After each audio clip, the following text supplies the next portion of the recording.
Olá malta, boa noite. Comigo hoje tenho José Guzmão, do Bloco de Esquerda, eurodeputado e cabeça de lista pelo Algarve, correto?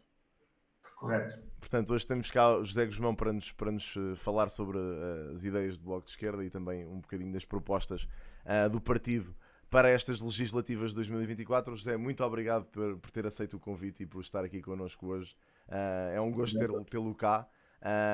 E deixar a nota que fico sempre satisfeito por ter aqui representantes dos partidos que acho que considero muito importante, principalmente para o público jovem também compreender e ser mais simples para eles compreenderem a política que muitas vezes, principalmente em idades mais, assim, camadas mais jovens, é um bocado complexo neste caso. Ahm, Começaria esta conversa consigo, José, por lhe perguntar se existem algumas divergências ou novidades entre o programa do Bloco de 2022 e este programa do Bloco para 2024 nas legislativas. Não, quer dizer, eu imagino que há algumas coisas que são atualizadas, Sim, mas nós fizemos, ou seja, há todo um trabalho de atualização de informação, porque o programa parte de um diagnóstico e esse diagnóstico é feito com os dados mais recentes e, portanto, em claro, 2 anos há muita coisa que muda. claro. Lembro-me, por exemplo, da questão da habitação, Uhum, que teve desenvolvimentos nestes últimos 2 anos. Também ao nível da saúde, por exemplo, contratação de profissionais, portanto, há algumas coisas que é preciso mudar, mas eu diria que não há grandes transformações do ponto de vista das propostas fundamentais do Bloco que tínhamos apresentado nas últimas eleições e dos temas centrais do programa do Bloco. Mesmo na questão da justiça barra corrupção, uhum, que se tornou um tópico pela forma como o governo caiu, sim, um, nós já tínhamos muito património de propostas a esse nível, sobre portas giratórias, sobre claro. as propostas de enriquecimento ilícito, e sobre os offshores, portanto, nós é um tema que nós já tínhamos muito trabalhado até de Pois é, eleições muito anteriores, claro. portanto, não houve aí grandes Grandes mudanças. novidades. Há um programa de continuidade, claramente. Sim, claro. E justamente sobre a habitação que mencionou, José, queria lhe perguntar quais é que são as propostas do Bloco face a esta crise de habitação que vivemos, principalmente que afeta também muito das camadas jovens. Quais seriam de destacar assim algumas medidas para a crise da habitação? Bom, eu penso que há uma questão que felizmente se tornou consensual no Uhum, debate político em Portugal, que é a ideia de que nós precisamos de um parque público de habitação. uhum,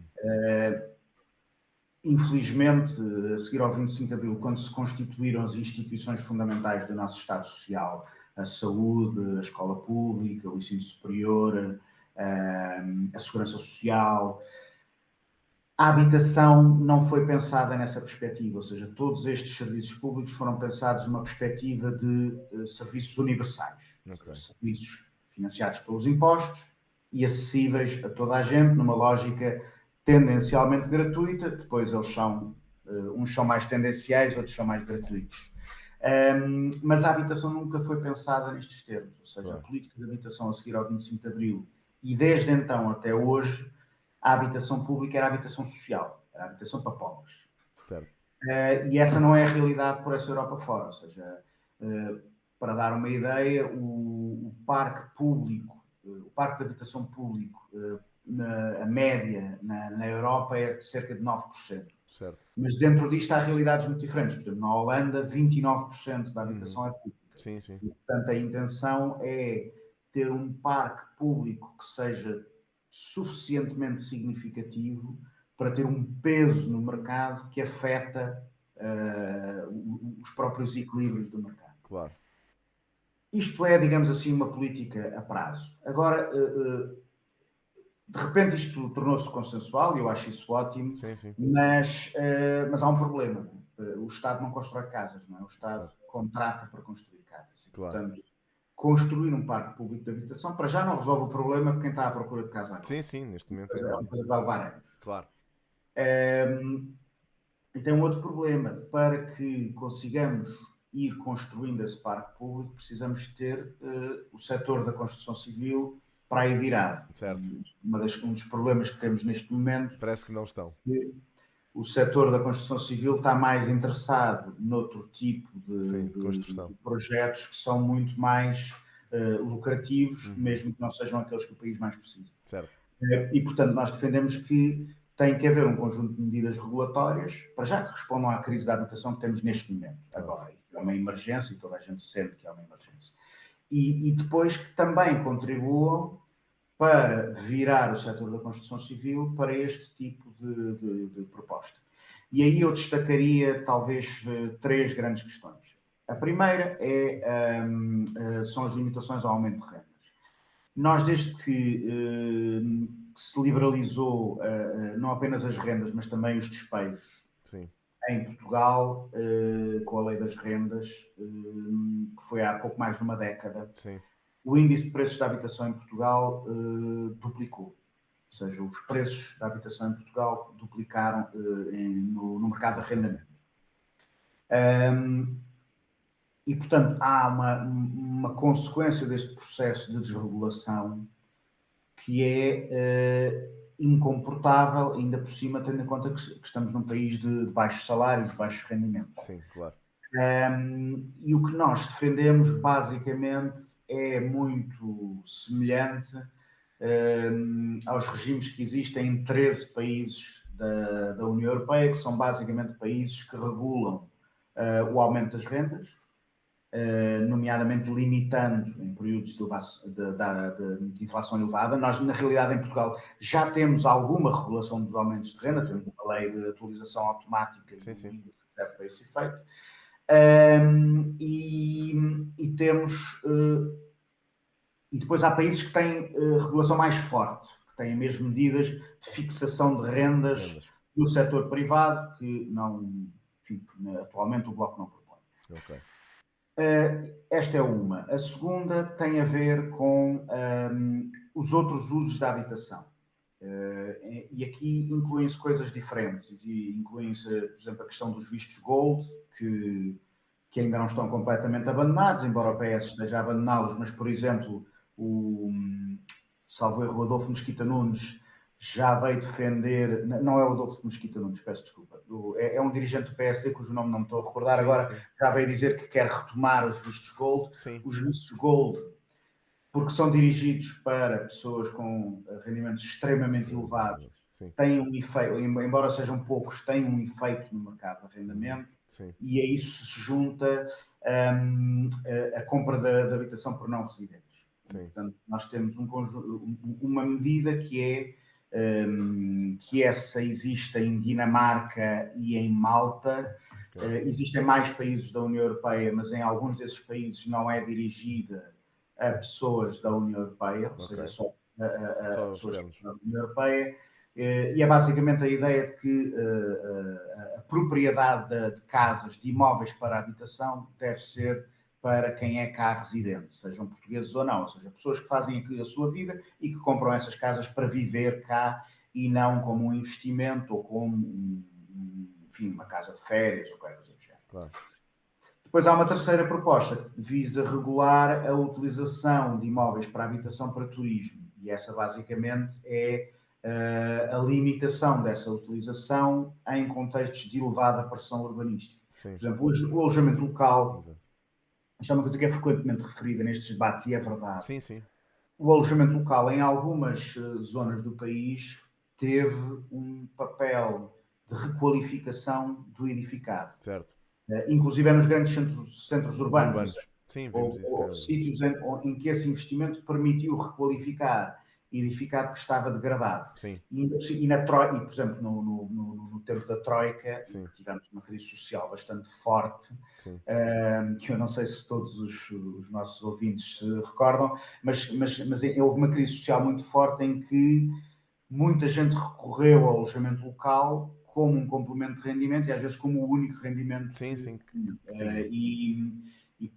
E é por isso que nós pensamos que é preciso limitar o alojamento local, até porque a natureza da atividade mudou muito. Normalmente já temos fundos de investimento imobiliário a apostar massivamente Sim, no alojamento local, sim, e nos grandes centros urbanos temos já freguesias com mais imóveis para alojamento alojamento local local do do que que para propriamente para a residência habitação. própria. Isto não quer dizer, obviamente, que o alojamento local não possa ter um papel, por exemplo, em zonas deprimidas do país, ou em zonas que têm perdido população, Sim, e em que o alojamento local pode ser associado a outras atividades económicas sim, para revitalizar essas regiões. No fundo, o que nós achamos é que deve haver uma política de regulação da atividade do alojamento local, claro, para que ela possa ser útil em algumas zonas do território sim. e que possa ser contida Onde deve ser contido. onde já há uma pressão urbanística Claro, muito. claro. Portanto, usam chamado nem 8 nem 80, não é verdade? Nem 8 nem 80, é um bocado isso. É um Ia-lhe bocado. perguntar, José, em relação, por exemplo, a medidas como a Porta 65, como é que o Bloco vê estas medidas que já foram implementadas na realidade?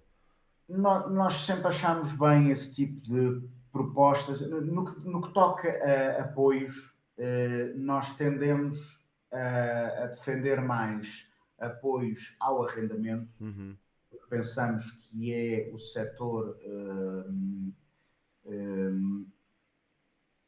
que é o setor que deve ter mais apoios do Estado, digamos Sim, assim. sim, Porque um dos grandes problemas, e eu não falei sobre isso, é que durante muitos anos em Portugal o apoio no acesso à habitação foi muito virado para a compra de habitação sim, e não para o mercado de arrendamento. arrendamento. E essa é uma das razões pelas quais nós temos um mercado de arrendamento pequeno, porque uma parte substancial da população Sim, portuguesa sim, tem casa própria. sim, sim, E isto cria dois problemas. Em primeiro lugar, a dimensão do mercado de arrendamento, que é um problema em si, sim, e depois um outro problema é que agora há gerações de trabalhadores mais jovens que entram no mercado de trabalho em condições diferentes daquelas que existiam há 20, 30 anos atrás, sim, nomeadamente com muito mais contratos precários, muito mais trabalho independente, verdadeiro ou falso, sim, sim. ou seja, com relações laborais que fazem com que essa malta chegue ao banco E e não tenha muitas consiga. mais dificuldades em conseguir um empréstimo. Claro, claro. Para os bancos, mais até do que o rendimento, a estabilidade do vínculo é absolutamente Sim, sim, sim, crucial. E, portanto, nós somos mais favoráveis a políticas de apoio no arrendamento do que propriamente para a compra de habitação. sim, Isto dito, estas são medidas de alguma forma paliativas, não é? Ou seja, claro. o que nós precisávamos Era de algo que fosse realmente, que mudasse o as panorama, não é? mudanças estruturais no Claro, mercado da claro. habitação, seja no de compra, seja no de Sim. arrendamento. E depois também precisamos de um outro modelo para as relações de trabalho, mas enfim, isso é outra conversa. Ia-lhe inclusivamente dizer, José, que agora há pouquíssimo tempo, talvez o mês passado, salvo erro, acho que houve um memorando da ACT, inclusivamente, que era incisivo sobre esses contratos de trabalho, ou os falsos recibos verdes, como se costuma chamar, que houve acho que foram centenas de milhares de empresas que foram notificadas por causa de casos de trabalhadores que estavam em situações precárias e que muitos deles até estavam nessa situação dos tais falsos recibos verdes e achei positivo o José falar sobre essa situação porque realmente é um dos problemas, principalmente em trabalhadores jovens. Penso que seja um dos reais problemas agora no mercado de trabalho que realmente afeta mesmo muita gente. E portanto acho sem dúvida um tópico interessante e relevante de se abordar. Ia-lhe perguntar, já agora que temos isto mais ou menos interligado em relação aos jovens se fixarem cá no nosso país, se o Bloco tem algumas propostas para incentivar a natalidade e para fixar os jovens portugueses cá. Sim, eu acho que nas novas gerações, eu acho que o grande problema é haver muita gente que se forma, que tem níveis de qualificação que são inéditos na nossa história Sim, económica e depois olha para as possibilidades que tem à sua frente e encontra ou coisas que não são aquelas que queria fazer, claro. ou então aquilo que queria fazer por salários miseráveis, Miseráveis, ou certo. sem vínculo e por aí fora. Sim, Por exemplo, ainda hoje estive num encontro sobre cultura, que é uma das áreas hum, os em que, salários são em que a precariedade da vida é enorme. altíssima. E chegámos a ter o Ministro da Cultura a dizer que não se devia tratar a precariedade como um mal absoluto. um bocadinho esta ideia de que, então, quando se está a falar de jovens, é ainda pior. Sim, claro. Que é que os artistas são assim umas pessoas muito desapegadas, que não Sim. muito afastadas dos bens materiais, que Exato. Portanto, está tudo vivem bem. da investigação e do amor à arte. Exato. E se forem jovens, ainda pior, porque a malta jovem é a malta descontraída, pá, Sim, não não há precisa de problema nenhum. qualquer sofá serve. E o pior é que esta mentalidade depois também vai avançando na idade, ou Sim. seja, isto antes dizia sobre jovens de 20 anos, Sim. depois de 25, depois de 30, Agora já. e há de facto uma normalização da precariedade que vai avançando nas gerações. Aliás, é impressionante como esta conversa se replica em diferentes setores. Por exemplo, eu estive na Universidade do Algarve reunido com investigadores e a conversa era a mesma. Sim, certo. Inclusive, e também aí houve um ministro da Ciência e Tecnologia que disse que a precariedade nas instituições científicas era boa, que é para haver rotação, para as pessoas irem de uma universidade para outra e por aí. O que ainda por cima, eu até acho que é bom as pessoas irem de uma universidade para outra e por aí fora. Essa Mas mobilidade a estabilidade não tem nada a ver uma coisa com a outra. Não, Aliás, claro que não. as pessoas mais facilmente vão de um sítio para o outro se tiverem estabilidade nos vínculos do que se não tiverem. Sim, claro que sim. Se as pessoas tiverem medo para o ano não terem emprego, agarram-se ao mínimo ao que que tiverem. tiverem. Eu Claro. acho que esse é, aliás, um dos problemas. Sim. Mas sim, essa questão um dos pontos de tensão que nós tivemos com o Partido Socialista na legislação anterior e que depois levou à crise política que hoje nos recordamos, tinha a ver com o modelo de relações laborais. Eu acho que há aqui dois pontos diferentes. Há uma questão que tem a ver com o modelo de trabalho que nós queremos. Okay. E esta ideia que se instalou de que os vínculos precários são o futuro do trabalho, por aí afora, e que depois não bate certo, inclusive com os trabalhos que muita malta arranja lá fora, certo. Quando sai de cá. E depois isto também é um problema de modelo da economia portuguesa, não é? Ou seja, nós tivemos o período do Covid que foi particularmente violento para a economia portuguesa, porque uma das atividades mais afetadas foi o turismo, e o turismo continua a ser uma parte importante da economia portuguesa. E quando saímos da pandemia, a economia portuguesa recuperou, mas recuperou em pior, digamos assim, certo. ainda mais concentrada no setor da construção, no setor do turismo, no setor dos serviços, em setores que oferecem emprego de fraca qualidade, mal remunerado, precário, muito vulnerável a este tipo de flutuações. Quer dizer, eu espero que em breve não tenhamos outra pandemia, mas o setor do turismo é tradicionalmente um setor com grandes flutuações. Sim. E depois todas as pessoas que se estão a formar com altas qualificações não têm resposta, não é? Ter setores onde possam utilizar isso. Claro. Isso é um debate mais complexo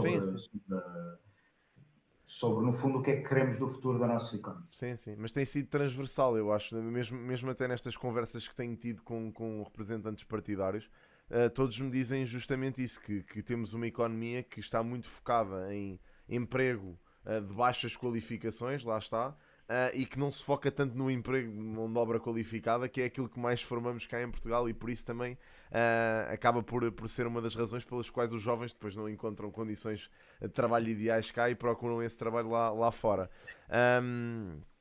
Já agora, o nosso balanço migratório mostra um bocadinho isso. Nós estamos a assistir à emigração de jovens qualificados portugueses e à imigração de jovens imigrantes que, sejam desqualificados eles ou não, vêm para fazer trabalho desqualificado. Claro. E portanto, esta balança migratória está a perpetuar, em algum sentido, a agravar um padrão de especialização que não nos interessa para nada. Ok.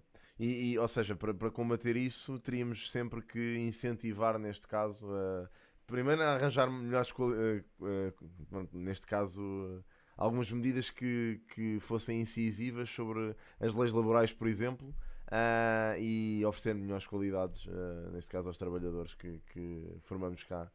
Seria se calhar uma boa estratégia para manter cá alguns jovens qualificados. Sim, nós temos alguns setores Sim, em que poderíamos apoiar. sim, Eu acho que um dos grandes problemas que nós temos é que ao longo dos últimos anos o sim. nível de investimento público em Portugal caiu a pique e está em mínimos históricos. Uhum. E uma das coisas que o investimento público pode fazer, para além de qualificar o país do ponto de vista das infraestruturas, do ponto de vista das acessibilidades, do ponto de vista da relação com o exterior, Sim. nós estamos. O debate sobre o aeroporto e sobre a ferrovia em Ia-lhe Portugal é um fazer essa debate pergunta. de décadas, Sim, sim, décadas. sim, sim. E não sei se vai desatar na próxima licenciatura, Claro, na claro. próxima licenciatura, Na no próxima, próximo mandato, na legislatura. próxima, sim, legislatura. O, e depois temos também investimento público que pode ser direcionado para apoiar setores que existem. Nós temos algum setor digital, temos algum setor farmacêutico, Uhum. temos, por exemplo, um potencial enorme para a transição energética, para empresas que trabalham no setor da transição energética, ou Sim. seja, há políticas públicas que podem alimentar setores que são muito mais interessantes para a nossa economia. Ok, Agora, é preciso é que haja disponibilidade para fazer essa claro. aposta. É uma melhor gestão, não é? Desses fundos públicos para apoiar esses Eu, determinados setores. Diga, José. por exemplo, eu digo aqui no Algarve, toda a gente diz que temos que ultrapassar a monocultura do turismo. Sim, Mas depois, grande parte, por exemplo, dos fundos comunitários vão para o turismo. está certo. E pior, vão para o turismo mais desqualificado. O turismo de sol e mar, turismo massificado, Sim, enche tudo no verão e depois vai tudo para o olho da rua. certo. É este o modelo. Por acaso, falando sobre o Algarve em particular, José, eu tenho um espectador meu, moderador aqui do meu canal, que em todas as conversas que temos aqui com representantes dos partidos, ele pede-me sempre para fazer a mesma pergunta. Que é como é que, neste caso, o partido resolveria o problema da seca estrutural no Algarve. E já que o José cá está e ainda por cima o cabeça de lista pelo Algarve, o Chabregas também com certeza estará aqui no chat hoje. Sinto que pode ser aqui uma conversa direta para esta pessoa, José, que tem mesmo, quer mesmo perceber como é que se poderia resolver este É os problema. Chabregas. Não É o Chabregas, exato. Ele Bom, está aqui, por acaso, está boa mesmo noite aos aqui. Chabregas. Pronto, e a todos os outros que estejam interessados neste problema, até porque este problema, ou seja, nós neste momento estamos a senti-lo no Algarve, mas isto Há é uma outras questão zonas do país. que Claro. é uma questão para o país. Sim, sim, sim, sim.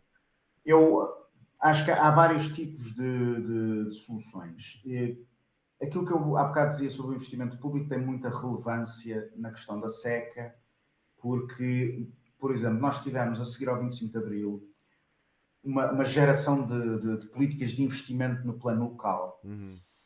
E muitas delas foram dirigidas para a questão do saneamento básico, Ok. que hoje é uma coisa que nós damos mais ou menos Como por garantida. garantida, Sim, sim. infelizmente está, Sim, mas estava longe de estar adquirida. E claro. uma das razões, aliás, pelas quais o poder local ficou assim com um grande prestígio é que houve um grande impulso de investimento que foi promovido pelas autarquias a esse nível, e isto Sim, tinha implicações enormes, desde o conforto à saúde pública. claro. E eu penso que nós agora precisamos de uma nova geração de políticas relacionadas com a água, Uhum. que tem a ver com as redes de distribuição de água, com as redes de regantes, ou seja, a distribuição de água para as explorações agrícolas, com a separação, com o tratamento de águas residuais e o seu reaproveitamento, e já vou falar sobre porque é que isto é importante, e também na construção, na separação de águas cinzentas e de água da chuva. Sim. E um dos problemas que nós temos no Algarve, e penso que não é específico do Algarve, mas no Algarve é mais grave, porque é que todas estas infraestruturas têm uma quantidade enorme de desperdício. Ou não existem, e portanto não se aproveita a água que se podia aproveitar, ou têm grandes perdas que podem chegar aos 50% em algumas infraestruturas. A primeira ação de campanha que eu fiz aqui no Algarve foi uma visita ao Rogio, que há um regante, no fundo uma conduta, não é uma canalização, porque é céu aberto, Sim. que vem da barragem de Santa Clara, isto é no Barlavento, ou seja, na parte ocidental do Algarve, e que é uma conduta de água que é boa para a agricultura, que vem da barragem e que acaba no mar. E está há muitos anos a deitar água que é boa para a agricultura diretamente para o mar. Okay. E não é a única, há mais uma que faz isto. E depois e este problema está assim há anos, porque são estruturas que foram montadas num tempo em que não havia uma escassez de água. Sim. Os agricultores chegavam ali, tiravam o que queriam e o resto ia para o mar e não havia problema nenhum. Certo. Estava tudo bem. O problema é que, desde então até cá, houve um grande aumento no consumo de água, Sim. quer pela mudança nas características da agricultura, Sim. quer na mudança dos consumos domésticos um bocadinho, mas sobretudo os consumos associados ao turismo. Sim. Para se ter uma ideia da importância que isto tem, a agricultura representa a maior parte, a maior fatia, não é? Na região. Sim. E, portanto, uma solução para o problema da água tem que passar por mudanças na produção agrícola. Sim. Embora não necessariamente nas soluções que estão em cima da mesa, e já lá vou. Depois, o consumo de água no turismo, para dar uma ideia, um turista por dia consome cerca de 10 vezes mais água do que um cidadão residente. Okay. Não é que estas pessoas bebam 10 vezes a mesma água ou que tomem um banho 10 vezes mais longo, simplesmente os empreendimentos turísticos têm grandes piscinas e por aí claro. Têm todo um outro tipo de utilização da água. Basicamente, no que diz respeito ao turismo, o que nós defendemos é que haja que algumas das melhores práticas que existem no setor do turismo passem a ser obrigatórias. Okay.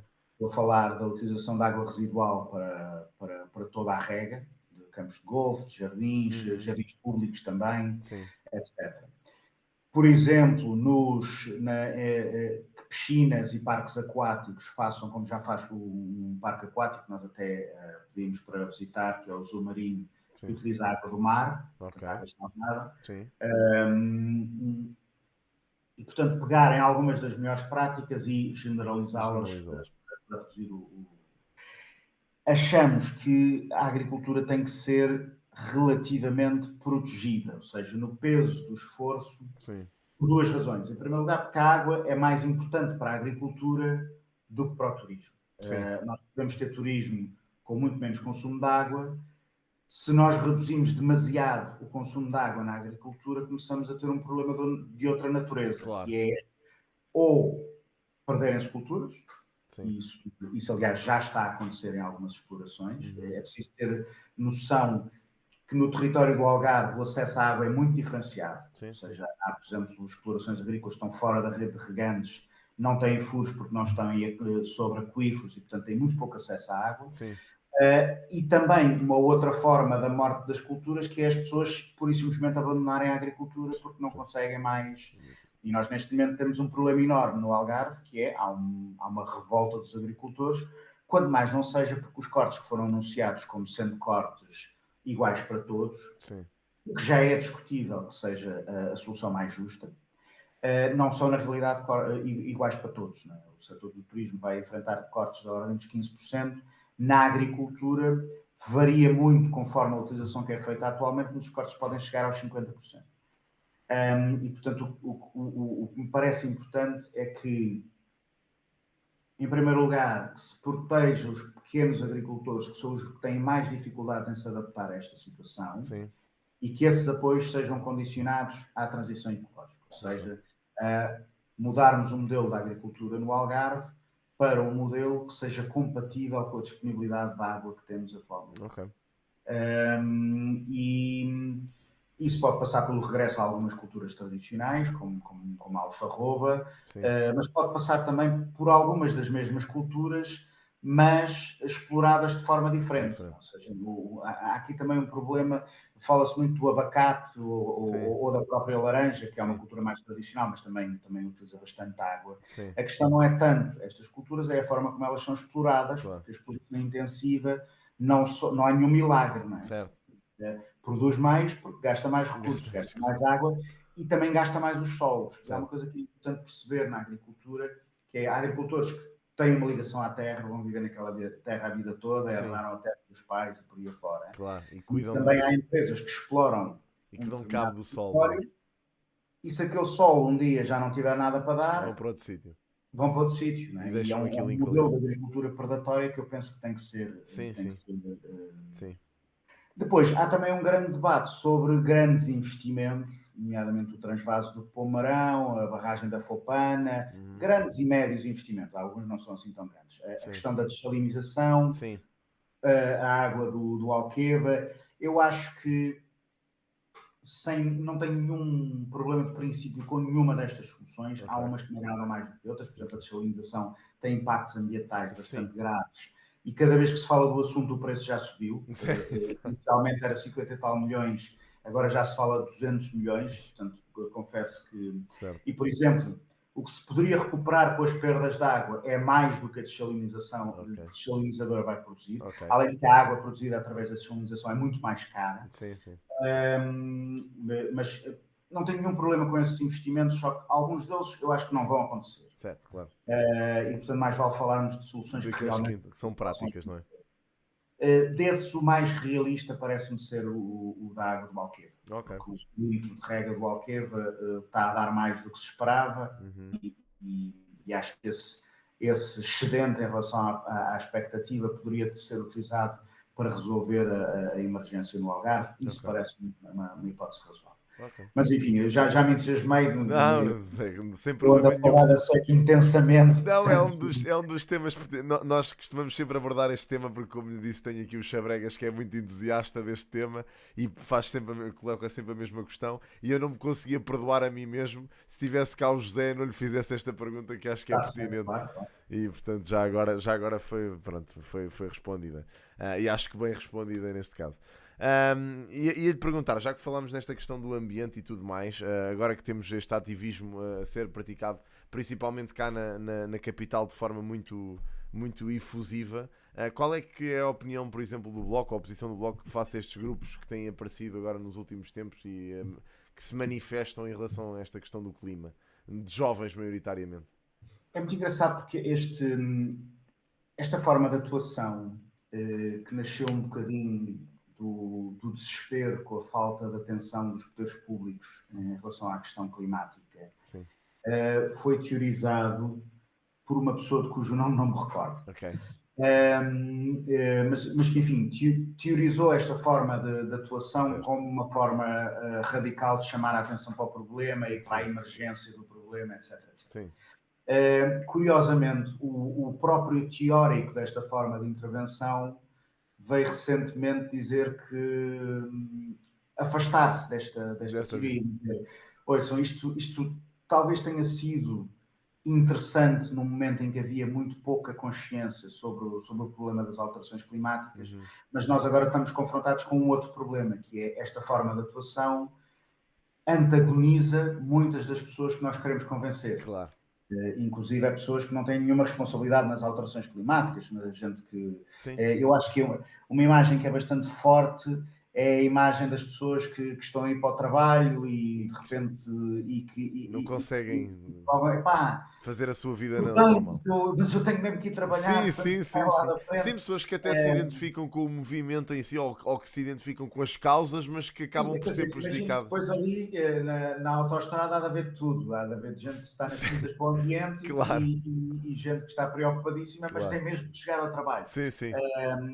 No fundo, eu acho que a justeza das causas não pode ser razão, não pode ser um pretexto para não pensar na eficácia das formas de luta. E eu acho que há muita gente que se dedica de alma e coração a esta causa e tem razão em tudo o que está a dizer, incluindo sobre o facto de não haver um único poder público à escala europeia que esteja a fazer aquilo que é necessário. Só para nos entendermos, há um grande debate sobre o ritmo a que temos que reduzir as emissões para irmos a tempo de não ter consequências irreversíveis e catástrofes climáticas. Nós não estamos sequer a reduzir, nós estamos a aumentar as emissões. Portanto, o debate do ritmo a que devíamos estar a reduzir é quase bizantino. Dá vontade de rir se não fosse tão grave, porque a verdade é que estamos a aumentar. E a União Europeia apesar de tudo, dos melhores territórios, é o sítio em que esse debate está mais avançado. Sim. Ainda por cima, nós deixámos de ter um consenso sobre esta questão, como tínhamos há uns anos atrás. Ou seja, por exemplo, agora saindo um bocadinho do registro da campanha, no Parlamento Europeu, nós tínhamos votações esmagadoras na maior parte dos dossiês climáticos e das propostas relacionadas com o combate às alterações climáticas. Sim. Praticamente só a extrema-direita é que votava contra, porque são negacionistas do clima. Tivemos aqui um problema de rede. Não, houve aí um momentinho, mas conseguimos ouvir depois, José, não há problema. Mas agora a coisa está pior. Ou seja, agora temos o Parlamento Europeu está partido ao meio sobre a questão das medidas climáticas e, portanto, longe de mim dizer que o sentimento de urgência que estes ativistas procuram transmitir não é adequado. Sim. Absolutamente adequado. É terrivelmente adequado. Sim. O problema é que nós temos que pensar, não é só pensar formas de luta, é pensar também políticas. Por exemplo, aquilo que assistimos a determinada altura com a história dos coletes amarelos em França é a utilização deste tipo de preocupações climáticas como pretexto para carregar sobre as pessoas do costume. Claro. E é aquilo que se chamou a determinada altura a austeridade verde. Sim. E eu acho que as escolhas que se faz também ao nível da política têm que ser escolhas que conciliem as necessidades das pessoas com as exigências do combate às alterações climáticas. Eu posso dar um exemplo, que também é um exemplo aqui muito relevante para o No Algarve, nós temos comunidades energéticas e temos explorações agrícolas, empresas, há muita utilização de energia solar. Porque o Algarve tem condições muito boas para isso, pelas razões óbvias, mas até melhores do que o Alentejo. Sim. O que acontece é que uma família de baixos rendimentos que quer instalar painéis solares na sua casa não consegue aceder aos apoios públicos. Claro. Como é que a coisa... Eu tenho painéis solares na minha casa, mas tive que os pagar primeiro e fazer uma candidatura para receber o dinheiro de volta. Claro. Ora, quem não tem dinheiro para avançar com o dinheiro, este apoio é como se não existisse. Sim. E esta é uma política que é do melhor que se pode arranjar, porque é tudo bom. É bom do ponto de vista da redução de emissões, porque basicamente estamos a substituir uma parte da energia que seria utilizada por energia solar. É também bom do ponto de vista económico, já agora, porque nós somos um país que importa energia e, portanto, substituir essa energia, isto é uma política de substituição de importações, portanto é bom para a nossa relação económica com o exterior e é bom para a fatura das famílias, porque as pessoas muito rapidamente, ainda por cima, se houver apoio público, ainda mais rapidamente, recuperam o investimento que fizeram através E, portanto, eu acho que as políticas ambientais devem ser políticas que alinham os problemas que as pessoas têm do ponto de vista económico com esses objetivos das alterações climáticas. E há muitas políticas que podem fazer isso. Políticas para os transportes coletivos, da eficiência energética, etc. Sim. Isso permita-me perguntar, José, porque li isso no programa do Bloco, é a tal justiça climática de que o Bloco fala? Ou seja, esse conceito... Aliás, o conceito de justiça climática, o movimento ambientalista já o abraçou todo. Ou seja, já não é só falar daquilo que é preciso fazer para combater as alterações climáticas, mas é falar de como se faz. Claro. E, por exemplo, a Climáximo tem um discurso correto sobre o assunto. Um discurso que ninguém ouve porque estão furiosos, né? com estas formas de luta. Ou seja, eu acho que também há, por mais difícil que seja este ativismo, há que ter também a persistência para politizar as pessoas, e isso não se faz, é preciso ter uma linha de diálogo. É preciso interpelar as pessoas, falar com as pessoas, desafiá-las se for preciso, mas com algum conteúdo político, que é uma coisa que também me faz impressão nesta forma de intervenção, é que não há... passa pouca mensagem. Sim. Sem dúvida. Pronto, mudando agora um bocadinho de tema. Debate-se muito a questão do Círculo de Compensação Nacional. Qual é que é a perspectiva do Bloco face a isto, José? Eu gosto da ideia do círculo de eu gosto de ideias que melhorem a proporcionalidade do nosso sistema eleitoral. Sim, sim. O grande problema é que nós não temos dos piores sistemas eleitorais desse ponto de vista. Claro. Ou seja, o Bloco chegou ao Parlamento e passou a ter um grupo parlamentar com, salvo erro, 1,8%. Sim. Há sistemas que são muito mais restritivos. Sim. O grande problema que nós temos é basicamente no interior do país, com os pequenos círculos, com os círculos de 2 e 3 deputados. Sim. Em que basicamente Porto Alegre, por exemplo, não é? Deputados do PS e do PSD. Sim. Porto Alegre, Évora, Castelo Branco, sim. Beja, Guarda, há muitos assim. Sim. E depois também cria, dilemas políticos. Por exemplo, eu não gosto muito de falar em termos de voto útil. Prefiro que as pessoas votem em função das suas convicções. Sim. Mas depois a esquerda tem um problema aqui no Algarve. Certo. Que é, nós temos, eu não sei se o PAN se define como um partido de esquerda, não estar a caracterizar contra o que eles pensam, mas vá lá. Se pensarmos em PCP, em Bloco, PCP, Livre e PAN, temos 4 partidos à esquerda do PS, aqui no Algarve. De acordo com as sondagens, o Bloco é o único partido que está em condições de eleger um deputado. O Algarve só elege 9 deputados e para conseguir eleger é preciso ter à volta de 7,5 aqui no Algarve. Ok. E eu que não gosto do discurso do voto útil, acabo por dizer às pessoas, olha, tenham em atenção que se nós dispersamos o nosso voto por uma série de partidos à esquerda, o que vai acontecer é que nenhum destes partidos vai eleger. E, na realidade, um círculo de compensação é uma das soluções para esse problema. As pessoas podem votar de acordo com a sua convicção. Aquilo que representa mais as suas ideias, claro. E se não elegerem pelo seu círculo eleitoral, há um círculo de compensação para depois ajustar as coisas. Sim. O meu receio é a dinâmica que depois pode ter. Para já, quando discutimos o círculo de compensação, temos que ver qual é a dimensão que o círculo vai ter para poder efetivamente compensar. Claro, certo. E depois há outra questão, que é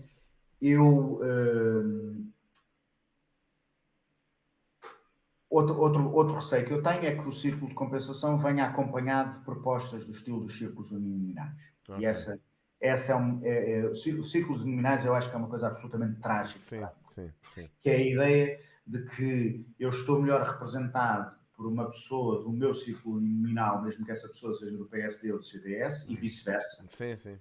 Do que por uma pessoa que é de 2 círculos eleitorais ao lado, mas defende as ideias com que eu estou de acordo. Ou seja, é a substituição da política e da substância das escolhas políticas pelo deputado do bairro. E isto tem muitos problemas.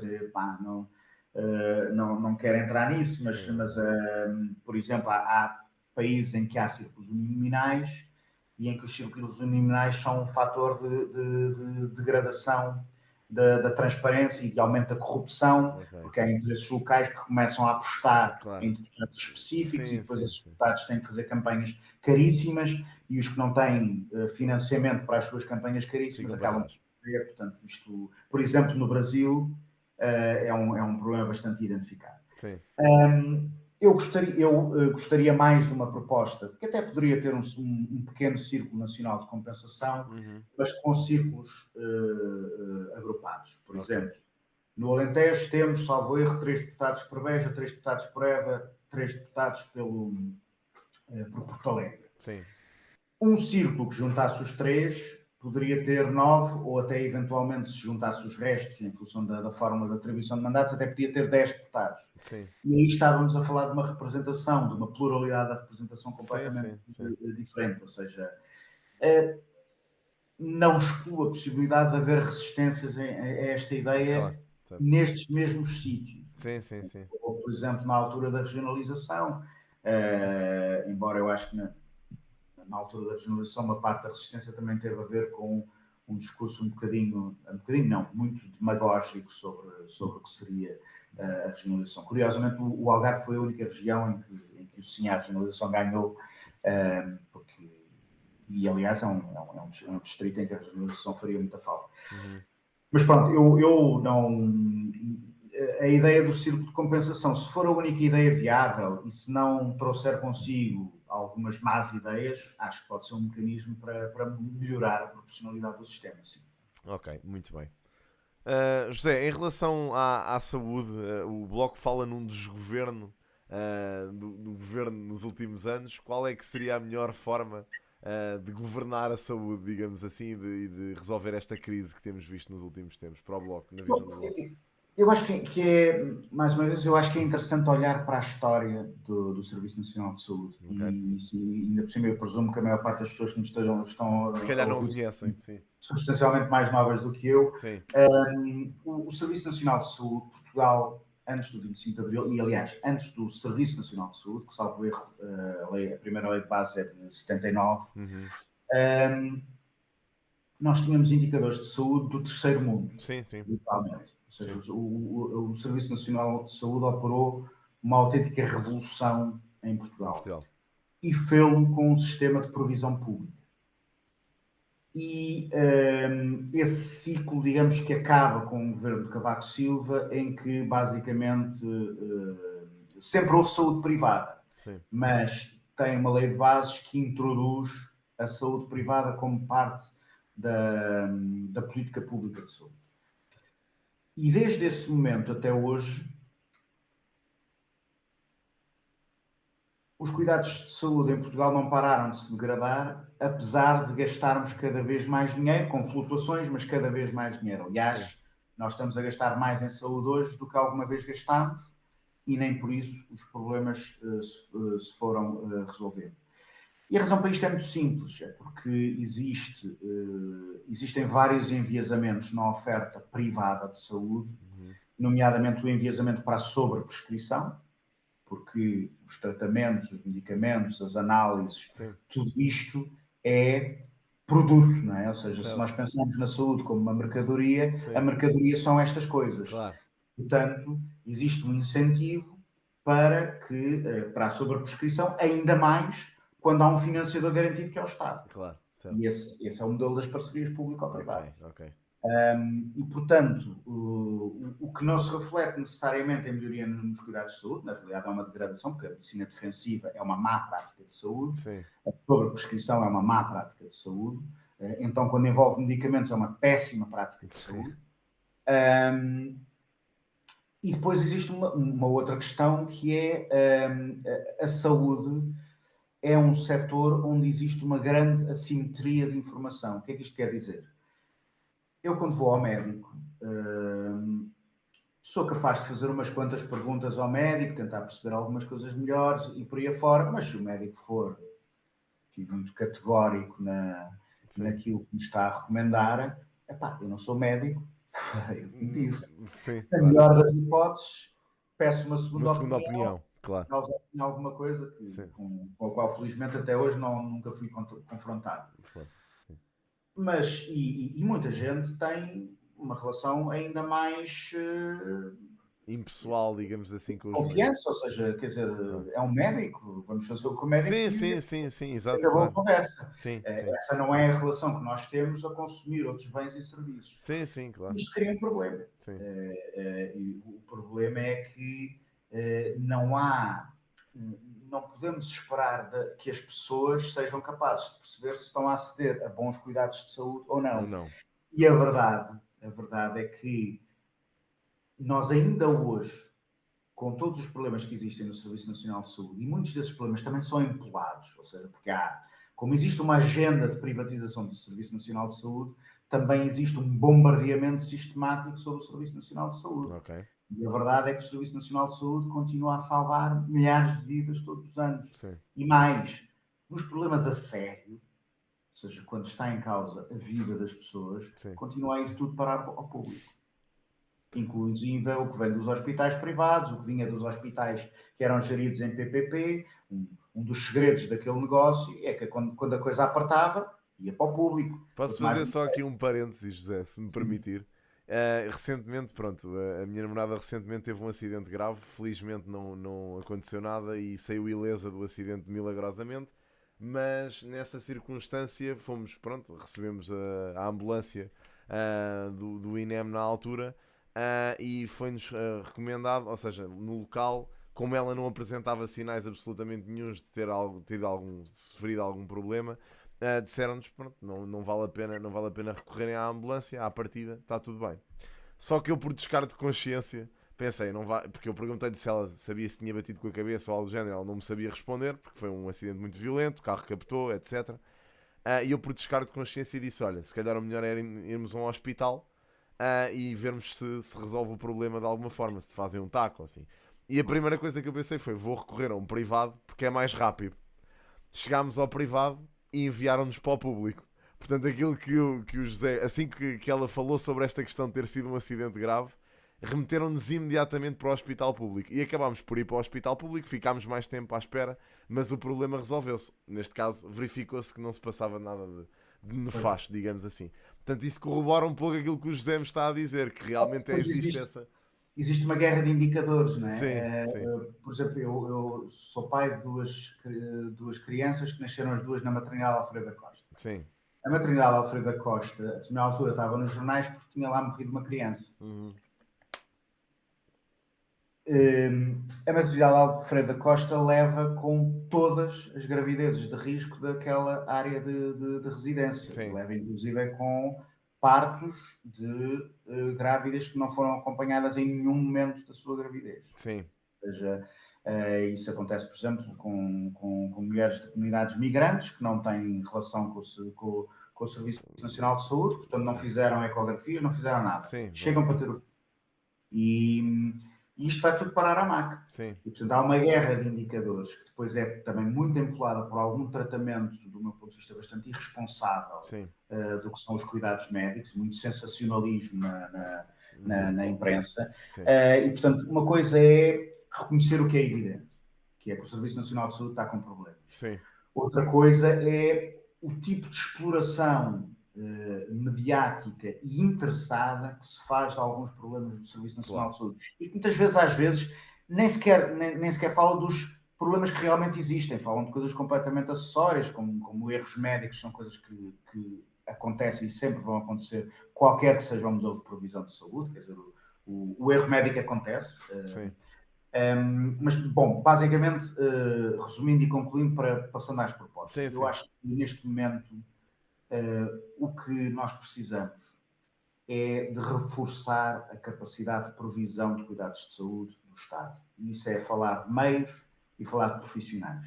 Porque o que acontece, quer ao nível dos meios, quer ao nível dos profissionais, é que nós estamos hoje a pagar muito mais para contratar privados para fazer o que antes era feito no público. sim, sim, Eu dou dois exemplos que acho que são muito ilustrativos.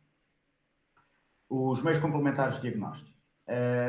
Nós gastamos, no último orçamento, salvo erro, 1.500 milhões de euros na contratação de meios complementares de diagnóstico. sim, E há agora, aí nós estamos em sintonia com o atual governo, que meteu no PRR a aquisição de material para meios complementares de diagnóstico. sim, Mas depois existe o problema dos recursos humanos, que aliás está associado. Por exemplo, certo, o presidente do Instituto Português de Oncologia disse a determinada altura que estava a contratar imagiologia, táxi e coisas desse género, aos privados, quando ele tem no IPO, esses aparelhos não têm técnicos para os técnicos para os operar. operar, ok, Ora, isto é insano, sim, isto não faz qualquer espécie de sentido. certo, E depois, por exemplo, nos médicos acontece a mesma coisa, que é termos tarefeiros, pessoas que são contratadas à hora para uhum, tapar buracos, sim, e chegam a ganhar 10 vezes mais daquilo que por ganham, hora do que o médico do quadro que está a trabalhar ao seu lado. pois, O que já é uma maravilha do ponto de vista do espírito de equipa, não é? sim, Isto é uma questão que se fala no futebol, quanto mais num hospital. E certo, depois há um problema, não é? Que são pessoas que não estão no hospital, não fazem parte de equipas, sim, quer da dizer, equipe, sim, um hospital é uma coisa que funciona através de equipas, através claro, de trabalho coletivo, portanto sim, sim, isto sim, rebenta com qualquer dessas dinâmicas. dinâmicas, E, portanto, eu acho que isto é uma coisa que eu tenho observado ao nível de todos os serviços públicos, que é uma política de subcontratação para a administração pública, que depois acaba com uma degradação da qualidade dos serviços e depois para tapar esses buracos acabamos a gastar mais dinheiro. Ok. E é muito engraçado porque nas campanhas nós vamos reunindo sempre com hospitais, centros de saúde, sindicatos, etc. Sim. E ao longo dos últimos dias tive várias reuniões em que a conversa era sempre a mesma. Nós estamos a gastar mais dinheiro porque temos gente a menos ou estamos a degradar a qualidade do serviço porque temos gente a menos. Eu ouvi isto numa reunião com associações de pais sobre profissionais da escola, nomeadamente sobre assistentes operacionais, que são os assistentes operacionais são aqueles profissionais dos quais nunca se ouve falar, mas que são completamente vitais para a vida das escolas e os pais percebem isso bem. Os professores, obviamente, aliás, estamos neste momento a falar daquela história da recuperação de conteúdos, mas enquanto falamos da recuperação de conteúdos, há putos que estão sem professor, ou seja, vão precisar recuperar conteúdos para o ano que vem. Claro. Depois reuni com o hospital aqui do Algarve a dizer temos médicos de família a menos, temos médicos de especialidade a menos, estamos a contratar fora, estamos a pagar mais por isso. Depois tive uma reunião com a Associação Sindical dos Profissionais das Forças de Segurança, a SPP, que nos dizem que a média de idades neste momento da polícia ali no Algarve é de 45 anos. Isto pode não parecer muito, mas ou seja, estamos a falar da média, estamos a falar de uma parte substancial do corpo de polícia que está bem acima desta idade. Aliás, eles disseram perguntaram o que é que eu pensava do direito à greve das polícias. E nós somos a favor, naturalmente com uma regulamentação particular que eles têm, mas depois percebemos que a polícia no Algarve não tem condições para fazer greve, porque os serviços mínimos são aquilo que já existe. Já existem, ok. Depois havia umas histórias absolutamente caricatas. Depois tive uma reunião com trabalhadores da autoridade tributária, que está neste momento a 65% dos quadros que tinha, em que 30% têm 61 ou mais anos. Portanto, nos próximos 5 anos vão perder 30% destes 65% que são necessários. Isto acontece, e isto é uma política irracional. Por exemplo, há bocado falávamos da transformação da nossa economia. Os serviços públicos são absolutamente estratégicos, por exemplo, para a atração de investimento. Há um discurso que é muito utilizado pela direita liberal, basicamente não interessa qual é a pergunta, a resposta é baixar impostos. E isto, quando se vê, por exemplo, estudos sobre a atração de investimento direto estrangeiro, as condicionantes para o investimento direto estrangeiro são muito mais complexas e os impostos têm um papel muito diminuto. Bem mais importantes são coisas como infraestruturas, serviços públicos, energia, ou seja, as coisas que afetam os custos que essas empresas terão que implementar num determinado país e as condições que têm para trabalhar, etc. Aliás, basta olhar para quais são os países mais desenvolvidos, as economias mais avançadas do mundo, e são todos países com cargas tributárias maiores do que a nossa. Em alguns casos, muito maiores do que a nossa.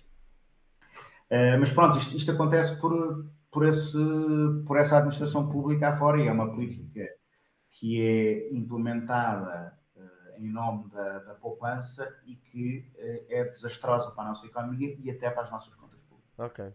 José, isto foi perfeito porque o José cobriu-me aqui 2 perguntas que eu tinha, porque o próximo tema era justamente a administração pública. Portanto, varremos aqui 2 temas no... por sinal, é uma questão também muito fraturante, não é? Tem sido muito discutida esta questão da gestão da administração pública. Já agora, posso só dizer mais uma coisa? Apesar de tudo, porque pronto, já bati bastante no governo, há uma coisa em que eu gostava de falar bem do governo, assim como o governo criou um serviço público que basicamente tem como objetivo pensar políticas públicas e que está a ser utilizado para ir buscar muita gente tudo malta nova, tudo malta altamente qualificada, que estão a ir buscar a universidades, a centros de investigação, às vezes malta que não que estava prestes a emigrar Sim. e que basicamente está a pensar políticas públicas, a fazer investigação sobre políticas públicas. Ok. E isto é um esforço para tentar reverter uma coisa que foi acontecendo na administração pública, que é esta política de desinvestimento fez com que muitos dos melhores quadros que a administração pública fez fossem saindo. Sim. E o que acontece é que atualmente o Estado contrata a privados, frequentemente privados que saíram da administração pública, Sim. naturalmente muito mais caro, Sim. para fazer o que aquelas pessoas faziam na administração pública. E, portanto, eu acho que uma das respostas para o problema de como é que seguramos jovens qualificados no país Sim. é o Estado. Ok. O Estado e empresas públicas. Sim. Buscá-los porque nós precisamos deles mesmo. Pronto. Sim. O país precisa deles. Faz sentido, faz sentido. José, ia-lhe perguntar, em relação, por exemplo, isto é uma das questões predominantes na malta jovem hoje em dia, que é uma das coisas que eu ouço muito falar aqui no meu canal, e principalmente à luz dos recentes desenvolvimentos internacionais e até mesmo aqui bem à nossa porta com a guerra na Ucrânia, como é que o Bloco vê a participação de Portugal na NATO? A preocupação que eu tenho aqui é se alguma vez a malta jovem poderá ser enviada para um destes conflitos. Como é que o Bloco responderia a esta questão? Bem, no caso do conflito da Ucrânia, Não há dúvidas. Sim. Quer dizer, eu estou a trabalhar a partir do ponto de vista de que as relações internacionais ainda se fazem com um mínimo de bom senso. Sim, certo. É assim, nós tivemos décadas de Guerra Fria e nessa altura havia uma coisa chamada telefone vermelho. Ok. Era um telefone que ligava o Kremlin à Casa Branca e aqueles recorriam sempre que a coisa parecia que o caldo ia entornar. Sim, sim. E, portanto, havia gente responsável dos dois lados que se certificava que a coisa não descambava de uma forma muito grave. Okay. E eu quero acreditar que, apesar de declarações meio lunáticas que se ouvem de ambos os lados, não é? Conflito, que a coisa não vai descambar. Sim. Eu acho que nunca haverá um envolvimento direto na NATO no conflito da Ucrânia. Ok. Mas há uma coisa que eu acho que é preciso ter em atenção. Há uma regra das guerras estudada. As guerras escalam. Sim. É uma dinâmica comum. Sim. E quanto mais se prolongam, mais escalam. Mais hipótese há, claro. Mais graves os crimes de guerra, etc. Sim. Porque as pessoas também vão ficando indiferentes, não é? Ou seja, é um bocadinho, isto é um bocadinho terrível de se dizer, mas é um facto. É a realidade. Sim. Basta ver o que era a nossa atenção à guerra na Ucrânia. No início e agora, não é? No início e agora. E depois, entretanto, meteu-se a Palestina e com a Palestina aconteceu a mesma coisa. Sim. Também cada vez se fala menos da Palestina. Eu acho que o facto de estarmos tão distantes também tem muito a ver com isso, não é? Claro. Se estivéssemos lá, não era bem assim. A guerra da Ucrânia é uma guerra em território europeu. Sim. É uma guerra que envolve estou a tentar arranjar uma maneira de dizer isto, mas envolve pessoas brancas. Ou seja, pessoas com quem nós nos identificamos mais. Eu estive nas manifestações da guerra no Iraque. A guerra no Iraque foi uma guerra em que morreram 600 mil pessoas. A esmagadora maioria das quais civis. Sim. E, aliás, a pergunta era sobre a NATO. Não é? Sim. Uma das razões pelas quais eu nunca deixo que me digam porque o Bloco tem uma posição engraçada neste debate, porque nós levamos pancada de gente próxima do PCP, por exemplo, porque estamos do mesmo lado da NATO neste conflito. Sim. E a verdade é que nós não estamos desse lado. Certo. Nós estamos a favor de algum do princípio da autodeterminação, da integridade territorial do país. Sim. E depois as companhias é outra conversa. Ou seja, o facto dos Estados Unidos estarem ocasionalmente do mesmo lado, está bem, mas não estiveram no Iraque, não estiveram na Síria, não estiveram na Líbia, não estiveram etc. Certo. Aliás, uma das razões pelas quais este conflito não muda em nada a nossa posição sobre a NATO e sobre o papel que têm as sucessivas administrações nos Estados Unidos, e aqui não interessa qual é o governo, Sim, democratas e republicanos é exatamente a mesma coisa. Sim, vai bater mesmo. Não muda por uma razão muito simples, porque os Estados Unidos e a NATO são de longe, a léguas do segundo classificado, as entidades que mais provocaram guerras, massacres, conflitos, golpes de Estado na história do pós-guerra em todo o planeta. Portanto, o mundo, infelizmente, está cheio de facínoras. Não podemos olhar em qualquer direção e encontramos. Mas se há coisa que é muito clara é que a NATO nunca foi uma força promotora da paz no mundo e continua a não ser. Não é? Aliás, na base deste conflito está uma política de alargamento da NATO, à qual nós sempre nos opusemos e continuamos a opor, e inclusive na posição que tomámos inicialmente sobre o conflito da Ucrânia, uma das coisas que dissemos, e que continua a ser clara, é que a chave para a resolução deste conflito era a questão da neutralidade da Ucrânia. Portanto, a nossa posição era basicamente assente em 3 princípios. A integridade territorial da Ucrânia, a independência da Ucrânia, obviamente, e a neutralidade. E eu penso que nós vamos ter que voltar a esta discussão, porque eu acho que é ilusória a ideia de que existe uma solução militar para este conflito. Certo. Ou melhor, uma boa solução militar. Existe uma má.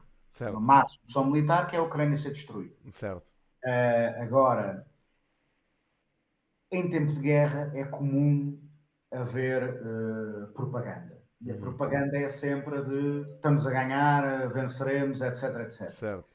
Só que isso nem sempre é verdade. Nem sempre o lado justo de um conflito militar ganha. Quer dizer, olhamos para a Palestina. Sim.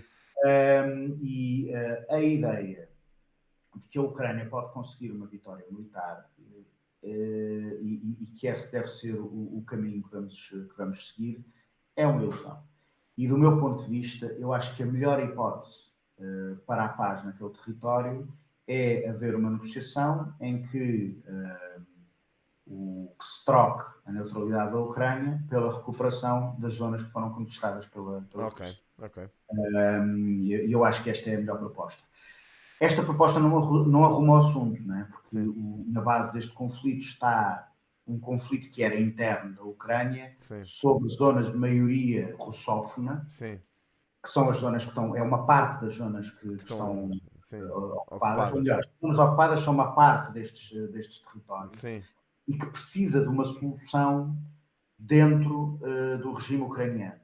E aí eu penso que são feitos comentários injustos acerca do Zelensky, porque basicamente o que aconteceu foi, a seguir à revolta do Maidan, houve um governo ucraniano que tinha uma postura muito hostil em relação à população russófona da Ucrânia. Dirigido por um tipo chamado Poroshenko. O Zelensky ganha as eleições... é melhor não me meter em datas porque não tenho a certeza. Cerca de 4 anos depois. É nessa altura que começa o conflito do Donbass, e uma guerra civil para todos os E o Zelensky ganha as eleições com um discurso de unificação da Ucrânia. Aliás, a campanha dele é interessante porque ele faz uma parte dos discursos em ucraniano e uma parte dos discursos em russo. E depois dele ganhar as eleições, há uma pacificação abrupta do conflito do Donbass. Ou seja, as Nações Unidas têm uma contagem de mortos do conflito e que basicamente cai a pique depois da eleição de Zelensky. Que tinha, no entanto, problemas políticos para gerir. Não tanto na política ucraniana, mas mais até no exército ucraniano, que tem uma forte presença da extrema-direita, que era uma extrema-direita altamente russófoba. E, portanto, ele tinha esse problema para gerir, que no fundo era o problema dos acordos de Minsk, que era como é que se punha aquela gente toda a viver pacificamente. Mas eu diria que esse é um problema para a Ucrânia resolver depois de reconquistar a sua independência e o seu território. Mas o que me parece que é muito evidente é que não basta dizer que vamos dar apoio militar à Ucrânia ad eternum. Quer dizer, nós votámos os pacotes todos de apoio militar, mas acho que é ingênuo pensar que nós vamos ter uma solução militar para este conflito. Isso é uma ilusão. Aliás, essa ilusão já saiu cara aos ucranianos, porque os ucranianos foram extremamente pressionados, sobretudo pelos Estados Unidos, mas também pela União Europeia, para fazerem uma contraofensiva. Sim. E essa contraofensiva foi catastrófica para os Sim. ucranianos. Eles Sim. perderam, os números não são exatos, entre 200 a 300 mil soldados nessa contraofensiva. Sim, sim. E foi um fracasso. Aliás, o Zelensky era muito reticente a essa ofensiva, e foi só por causa da pressão dos Estados Unidos, que são o maior financiador e o maior fornecedor de armamento, que eles avançaram nisso, e foi uma loucura, e foi um desastre no qual o Ocidente tem grandes responsabilidades. Claro que sim. José, para fecharmos, tinha aqui. Primeiro tenho perguntas de resposta rápida para o bloco e depois uma pergunta final. Em relação às perguntas de resposta rápida, eu faço sempre estas em todas as conversas, que acho que são temas basilares e até fraturantes. Portanto, sobre a tourada, a eutanásia, o aborto e a prisão perpétua, qual é que é a posição do bloco sobre estes temas? Posso ajudar assim faseadamente? É melhor ser separado. A tourada, o primeiro. Eu sou favorável ao fim dos apoios públicos às touradas, okay, e à transmissão televisiva, etc, etc. Ok, mas não tem uma postura não sou favorável, isso é uma questão em que há divergências dentro do bloco, okay. Não sou favorável à proibição. Proibição, ok, muito bem. Em relação à eutanásia? Nós costumamos trabalhar com o termo morte assistida, porque o termo eutanásia tem umas históricas. Morte medicamente assistida, morte assistida, morte digna, somos favoráveis. Eu acho que a lei que temos é boa, que foi bem regulamentada. Eu devo dizer que, por exemplo, há notícias sobre a utilização da eutanásia em alguns países nórdicos que me preocupam. Sim. Porque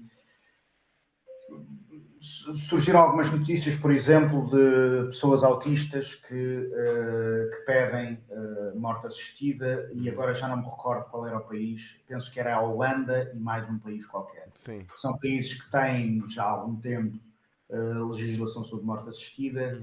Eu acho que aí eu gosto da lei que aprovámos em Portugal, porque é uma lei muito garantista. É uma lei que assegura um conjunto de passos para ter a certeza que não estamos a falar de problemas com os quais temos a obrigação de lidar enquanto sociedade. Ou seja, a morte assistida não existe para pessoas que estão deprimidas, ou para pessoas que têm problemas de deficiência, ou coisas deste género. A morte assistida existe, na nossa perspectiva, para pessoas que vão morrer em breve e estão em sofrimento agudo. É para isso que serve, não serve para resolver outro tipo de problemas, digamos assim. Gostava de destacar também, José, que o programa do Bloco é dos poucos que li que tem referência a pessoas com deficiência. Portanto, queria dar os parabéns ao Bloco precisamente por essa menção que considero que é importante. Por acaso, triste. Pois, não pelo Bloco, sim, no panorama, sim. Nós temos muita história, não é? Ou seja, a lei da vida independente em Portugal foi uma lei proposta por um deputado do Bloco, ele próprio com deficiência, o Jorge Falcato, que é uma pessoa que tem, no fundo, que tem construído a nossa reflexão sobre isso, em conjunto com os vários movimentos que... Eu sou, atualmente no Parlamento Europeu, sou co-presidente do Grupo Interparlamentar da Deficiência. Também tenho trabalhado as questões da deficiência, a Estratégia Europeia para a Deficiência e, mais recentemente, o Cartão Europeu da Deficiência.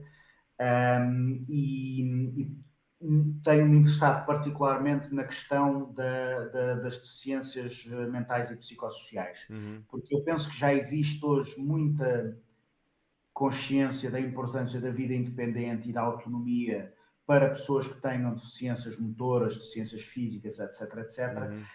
Mas continua a haver um grande estigma em relação à autorrepresentação e à autonomia e à independência de pessoas com deficiências mentais ou entendidas como deficiências mentais. Por exemplo, há pessoas que acham que a paralisia cerebral é uma deficiência mental, não é. Há pessoas que acham que o autismo é uma deficiência mental, não é. E uma das iniciativas que eu organizei enquanto eurodeputado foi uma iniciativa chamada Autismo pelos Próprios. Uma conferência em que todos os oradores eram as próprias pessoas autistas. E que têm estudado vários aspectos das políticas públicas em relação ao autismo Ok. e até a forma como nós lidamos com o problema da deficiência pode contribuir para melhorar as políticas públicas para toda a gente. Isso é muito evidente, por exemplo, no caso da educação. E houve uma pessoa que fez uma analogia que eu acho que é muito engraçada. E quando disse que, não sei se já repararam, mas as casas de banho adaptadas servem para toda a gente. Certo. É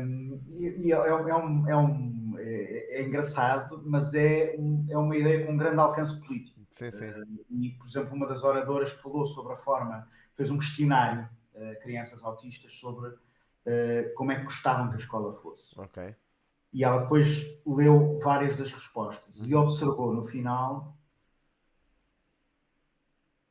muitas destas questões que são importantes para as crianças autistas fariam da escola pública um sítio melhor para todas as crianças. Okay. E eu acho que esse é um aspecto muito interessante acerca da política para a deficiência. Okay. A política para a deficiência ajuda-nos a pensar políticas públicas, serviços públicos que são melhores para toda a gente, inclusive as pessoas típicas. Sim, senhor. Em relação ao aborto, José, a posição. Bom, o aborto é daquelas questões que nos vem recordar que não há nada que nós possamos tomar como garantido. Sim. Ou seja, todos os direitos que conquistamos temos que estar preparados para um dia eles virem a ser postos em causa. Seja através de alterações legais, seja através da chico-espertice. E nós temos o exemplo, por exemplo, dos Estados Unidos. Agora tivemos uma decisão muito grave do Tribunal Constitucional norte-americano que reverteu uma decisão antiga, o Roe versus Wade, que tinha, eles têm um sistema legal diferente, que se baseia muito na jurisprudência, mas aquela decisão protegia, depois os Estados têm também muita autonomia, mas protegia, apesar de tudo, os direitos das mulheres na questão do aborto. Sim. Mas antes disso o que acontecia é que a direita religiosa e a direita anti-aborto trabalhava muito através do assédio às mulheres que queriam abortar. Sim, principalmente à porta das clínicas, não é? Eu cheguei a ler sobre isso, inclusive. Havia as manifestações, não é? Mas para além disso havia pressão psicológica sobre as grávidas. Ou seja, e algumas das medidas que foram... a que se fazia referência ao Paulo Núncio quando falou sobre o assunto. Por exemplo, quando se começou a introduzir o acompanhamento psicológico obrigatório, que podia ser dado por médicos que eram objetores de consciência. Quando, por exemplo, se decretou que as mulheres tinham que assinar a ecografia, portanto, tinham que ver uma ecografia do embrião e tinham que assinar na ecografia para comprovar que tinham visto, sim senhor, etc. Que tinham uma componente de infantilização e de pressão psicológica sobre as mulheres. E, portanto, basicamente o que nós pensamos sobre isto é que o próximo governo tem a responsabilidade de respeitar a decisão que os portugueses tomaram em referendo e já agora de respeitar as mulheres que tomam a sua decisão em função dessa deliberação e também de resolver os problemas que neste momento temos de efetiva aplicação do direito à disponibilização, à interrupção voluntária da gravidez. Porque, neste momento, o Serviço Nacional de Saúde em muitos sítios não está a dar resposta e ainda temos o problema de sermos um dos pouquíssimos países que tem o prazo das 10 semanas, ao contrário do que acontece na esmagadora maioria dos países europeus, em que o prazo chega às 12 semanas, que é muito relevante do ponto de vista da identificação de gravidezes inesperadas. Muito bem. Pronto, resta-me fazer-lhe a última pergunta, José, que é uma pergunta assim muito abrangente, que era o que diria para incentivar um jovem a votar no Bloco de Esquerda, assim muito resumidamente. Bom, eu acho que há boas razões para explicar porque é que temos níveis de participação mais baixos entre os jovens nas eleições. Ou seja, muitos dos debates que nós temos no centro da política atualmente são debates sobre instituições com que os jovens já nasceram. Ou seja, não há... Ou seja, nós temos pessoas que nasceram antes do Serviço Nacional de Saúde, Sim, sim, nasceram antes da escola pública, sim. nasceram antes do ensino superior massificado, etc, E etc. percebem a urgência na criação desses sistemas e porque é que eles existem, Exato, ou etc. seja, sabem o que é viver sem estas Sim, coisas. sim, sim. Mas há uma parte mas também há o reverso desta medalha. Sim, sim. Há uma geração que viveu com contratos de trabalho, que resolveu muito cedo na sua vida a questão da habitação, embora muitas dessas pessoas estejam agora novamente a ter problemas, Sim, sim. e que a coisa acho que é muito bem resumida numa frase que já se diz há alguns anos, daqui a uns anos se calhar já não vai ser verdade outra vez, mas que a partir do momento em que assistimos à grande precarização das relações de trabalho em Portugal, e as relações de trabalho não são só relações de trabalho, são relações. A precariedade no trabalho depois traduz-se em precariedade na vida, Sim. é um acesso mais difícil à habitação, e como é mais difícil ter habitação e como o emprego é incerto, depois também é mais difícil constituir família, ou seja, a precariedade é uma coisa que abrange a vida toda das Sim, das pessoas. pessoas. E há uma geração que já não é bem a vossa geração, eu diria que é a geração antes da vossa Sim. geração dos 30 e tais, que foi Sim. a primeira geração a viver pior do que os seus pais. Sim. Ter piores condições para desenvolver um projeto de vida. Aliás, na acaso nós assistimos a imigração massiva nesses setores, Sim. que só foi revertida, curiosamente, no período da geringonça. E, portanto, em todas as campanhas eleitorais se pede aos dirigentes políticos e aos candidatos que convençam os jovens a ir votar. Eu acho que isso não se faz com apelos. Ok. Basicamente, um governo, acho que os jovens votarão para apoiar um governo que lide com o problema da habitação, que resolva a questão da precariedade no trabalho, o problema das qualificações em Portugal, que mostra alguma seriedade no combate às alterações climáticas. Sim. Ou seja, se os políticos querem ter o voto dos jovens, vão ter que ter uma política. Eu costumo dizer que o problema não é que os jovens não se interessem na política, é que a política não se interessa pelos Os jovens. jovens, ok. E que paradoxal, que não há nada de particular em relação a esta geração, porque depois há um conjunto de narrativas bastante fáceis. Sim. Os jovens agora são os ignorantes, não é? É exatamente o contrário, quer dizer, é a geração certo. mais informada que já informada. tivemos. São os alienados. Não, isso. O problema é este. Não tenho nenhuma dúvida que um governo que responda àquelas que são as principais emergências da vida dos jovens terá magotes de jovens a votar nas eleições seguintes. Sim. E é assim que se. Porque de facto, isso também é um grande tema na campanha do Algarve.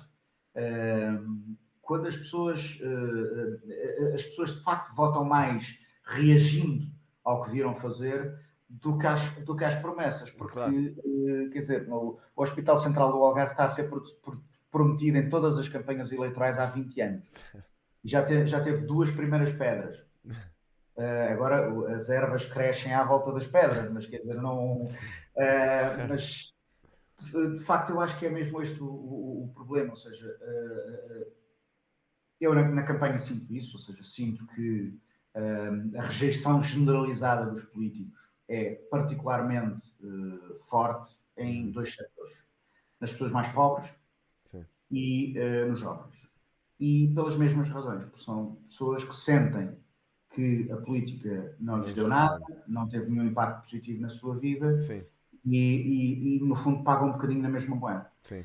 Não estou a dizer que está certo. Não, sim, acho sim, que está errado. Acho que se eu tenho algum conselho a dar aos jovens olhem para os programas, vejam em que é que esses programas afetam a vossa vida e decidam. Porque os deputados vão ser eleitos à mesma. Com o voto das pessoas ou sem o voto das pessoas. Nós vamos ter 5% de portugueses a votar, vamos ter 230 deputados, vamos ter um governo, vamos ter um presidente da República, vamos ter câmaras municipais. Certo. Podem não olhar aos interesses dessas pessoas, não é? Sim, exatamente. Pronto, José, olha, muito obrigado por ter estado connosco hoje. Foi um gosto tê-lo cá e acho que respondeu bastante bem aqui às perguntas que tinha para si, e acho que ficámos com uma ideia geral daquilo que são as propostas e as ideias do blog, sobretudo. Portanto, mais uma vez, obrigado, agradeço-lhe muito. E damos assim por terminada a opinião popular. Não sei se quer Posso deixar só dar à uma vontade, nota final? à vontade, Há José. Os partidos políticos estão a começar a prestar atenção a este tipo de formatos. Mas é muito engraçado que em muitos destes formatos fala-se mais substancialmente de política do que em muitos espaços de comunicação social respeitável. Espero que assim seja. Eu admito que daqui a uns anos se venha a verificar que o contributo de algumas destas plataformas para requalificarmos o debate político em Portugal é capaz de ser bastante substancial, porque o que vemos atualmente chega a ser deprimente ver um telejornal, sem dúvida, ver o debate político que lá temos, ou mesmo, por exemplo, os debates entre candidatos em que temos 30 minutos para falar sobre todos os problemas do país, certo, e não se fala depois sobre nada. 10 horas de comentário político Sim, sobre aquela meia hora. sim, É uma coisa muito caricata. Sim, mas olha, José, Isto é a minha forma de dizer muito obrigado pelo convite. olha, eu agradeço-lhe imenso e espero da minha parte poder fazer alguma coisa para contribuir para isso que o José mencionou. Pronto, olha, muito obrigado mais uma vez, José, e foi um gosto tê-lo cá. Agradecer também à malta que nos acompanhou e que esteve por cá a ver esta live stream. Dizer que podem depois mais tarde acompanhar e ver mais tarde o vídeo na íntegra. Vai estar disponível no YouTube e também nas plataformas de podcast, como por exemplo o Spotify, Apple Podcasts e por aí além. Mais uma vez obrigado, José, e até à próxima ao resto da malta. Força! Obrigado, até